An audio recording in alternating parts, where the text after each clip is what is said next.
So guys welcome back to ದನ videos. ಏನು diet ವಿಷಯಕ್ಕೆ ಬರ್ತೀನಿ. ಬಿಗ್ ಬಾಸ್ ಅವ್ರ ಕಡೆಯಿಂದ ನಮ್ಮೆಲ್ಲರಿಗೂ ಕೂಡ ಇಷ್ಟ ಆಗುವಂಥ ಒಂದು ಪ್ರೋಮೋ ಅಪ್ಡೇಟ್ ಮಾಡಿದ್ದಾರೆ. ನೋಡ್ಕೊಂಡು ಬರೋಣ, ಆಮೇಲೆ ಡೀಟೇಲಾಗಿ ಮಾತಾಡೋಣ ಬನ್ನಿ. ನೋಡಿದ್ರಾ?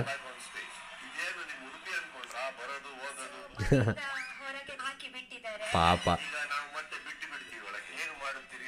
ಚೆನ್ನಾಗಿದೆ.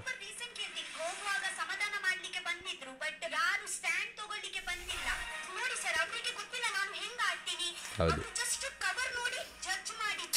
ಹೌದಾ? ಖಂಡಿತ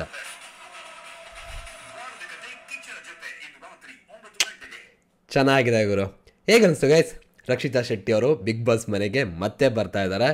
ಯಾವ ಲೆವೆಲ್ಗೆ ಧಮಾಕ ಮಾಡ್ತಾರೆ, ಏನು ಕತೆ ಅಂತ ಕಾದು ನೋಡಬೇಕು. ತುಂಬ ಹೈ ಎಕ್ಸ್ಪೆಕ್ಟೇಷನ್ ಇಟ್ಕೋಬೇಡಿ, ಬಟ್ ಏನಪ್ಪ ಅಂದರೆ ಪ್ರೀತಿಯಿಂದ ಸಪೋರ್ಟ್ ಮಾಡಿ ಅಷ್ಟೇ. ಆ್ಯಂಡ್ ಜೊತೆಗೆ ಇಲ್ಲಿ ನಾನು ಒಂದು ವಿಷಯ ಅಬ್ಸರ್ವ್ ಮಾಡ್ತಿರೋದೇನಪ್ಪ ಅಂದರೆ, ಅವತ್ತು ಬಿಗ್ ಬಾಸ್ ಮನೆಗೆ ಬಂದಂಥ ರಕ್ಷಿತಾ ಶೆಟ್ಟಿ ಅವರು ಸಿಕ್ಕಾಪಟ್ಟೆ ನರ್ವಸ್ ಆಗಿದ್ದರು. ಮಾತಾಡ್ಬೇಕಾದ್ರೆ ಸ್ವಲ್ಪ ಕಷ್ಟಪಡೋ ರೀತಿ ಇತ್ತು, ಓಕೆನಾ? ಅವರ ಮುಖದಲ್ಲೇ ಗೊತ್ತಾಗ್ತಿತ್ತು ಸಿಕ್ಕಾಪಟ್ಟೆ ಗಾಬರಿ ಆಗಿದ್ದಾರೆ ಅಂತ. ಆದರೆ ಇವತ್ತು ಅದಿಲ್ಲ. ಕಾನ್ಫಿಡೆನ್ಸ್ ಲೆವೆಲ್ ಸಕ್ಕತ್ತಾಗಿದೆ ಅಂತಲೇ ಹೇಳ್ಬೋದು. ಇನ್ಫ್ಯಾಕ್ಟ್ ಅವರು ವಿಡಿಯೋಗಳು ಮಾಡ್ಬೇಕಾದ್ರೆ ಹೊರಗಡೆ ಸುತ್ಕೊಂಡು ಮಾತಾಡ್ತಿರ್ಬೇಕಾದ್ರೆ ಅವ್ರ ಕಾನ್ಫಿಡೆನ್ಸ್ ಲೆವೆಲ್ ಏನು ಅಂತ ಗೊತ್ತಿತ್ತು. ಆದರೆ ಬಿಗ್ ಬಾಸ್ ಮನೆಗೆ ಬಂದಾಗ ಸಿಕ್ಕಾಪಟ್ಟೆ ಗಾಬರಿ ಆಗಿದ್ರು ಅನ್ನೋದು ಗೊತ್ತಾಗ್ತಾ ಇತ್ತು. ಬಟ್ ಇವತ್ತು ಅವ್ರು ಬಂದಿರೋದು ನೋಡಿದ್ರೆ ಹೊರಗಡೆ ಹೇಗೆ ಮಾತಾಡ್ತಾರೆ, ಹೇಗೆ ಜನಗಳಿಗೆ ಮನೋರಂಜನೆ ಕೊಡ್ತಾರೆ, ಆ ರೀತಿ ಇವಾಗ ಮತ್ತೆ ಕೊಡೋ ಹಂಗೆ ಕಾಣಿಸ್ತಾ ಇದ್ದಾರೆ. ಒಂದೇನಪ್ಪ ಅಂದರೆ, ಬಿಗ್ ಬಾಸ್ ಅವ್ರು ಅವತ್ತು ಆ ರೀತಿ ಮಾಡಿದಂಥದ್ದು ಸಿಕ್ಕಾಪಟ್ಟೆ ಬೇಜಾರಾಯಿತು. ಮೊದಲನೇ ದಿನವೇ ಕಳ್ಸೋಂಥದ್ದಿದೆಯಲ್ಲ, ಅದು ಯಾರಿಗೂ ಆಗಬಾರ್ದು ಅನ್ನೋಂಥದ್ದು. ಇವಾಗ ಅದು ಸಿಂಪತಿ ಅಂದ್ಕೊಳ್ಳಿ, ಏನಾರು ಅಂದ್ಕೊಳ್ಳಿ, ಅದು ಬೇರೆ ಕತೆಗಳು, ಓಕೆನಾ? ಜನ ಹೇಗೆ ಬೇಕು ತಗೋಬೋದು ಅದನ್ನು, ಅದು ಅವ್ರ ಇಷ್ಟ, ಅದೇನು ತಪ್ಪು ಅಂತ ಹೇಳಕ್ಕೆ ಹೋಗಲ್ಲ. ಆದರೆ ಪ್ರೀತಿ ಸಿಗ್ತಿದೆಯಾ, ಒಬ್ರಿಗೆ ಒಳ್ಳೇದಾಗ್ತಿದೆಯಾ, ಅದು ತುಂಬ ಮ್ಯಾಟ್ರ್ ಆಗುತ್ತೆ. ಇವಾಗ ರಕ್ಷಿತಾ ಶೆಟ್ಟಿ ಅವ್ರಿಗೆ ಅದೇನು ನೆಗೆಟಿವಿಟಿ ಅನ್ನೋದಿತ್ತು, ನೆಗೆಟಿವ್ ಮಾತುಗಳೇನು ಬರ್ತಾಯಿತ್ತು, ಅದೆಲ್ಲ ಹೋಗಿ ತುಂಬ ಪಾಸಿಟಿವಿಟಿ ಬರ್ತಾಯಿದೆ. ಇವಾಗ ಆ ಪಾಸಿಟಿವಿಟಿ ಎಲ್ಲವೂ ಕೂಡ ಇವಾಗ ರಕ್ಷಿತಾ ಶೆಟ್ಟಿ ಅವ್ರಿಗೆ ಒಂದು ಇಂಪ್ಯಾಕ್ಟ್ ಮಾಡಿರೋ ರೀತಿ ಕೂಡ ಕಾಣಿಸ್ತಾ ಇದೆ. ಸೊ ಈ ಇಂಪ್ಯಾಕ್ಟು ಬಿಗ್ ಬಾಸ್ ಮೇಲೆ ಯಾವ ರೀತಿ ಇಂಪ್ಯಾಕ್ಟ್ ಮಾಡುತ್ತೆ ಅಂತ ನಾವು ಕಾದು ನೋಡಬೇಕು. ಒಟ್ಟಿನಲ್ಲಿ ಸಖತ್ತಾಗಿರುತ್ತೆ ಅಂತ ನನ್ನ ಅಭಿಪ್ರಾಯ.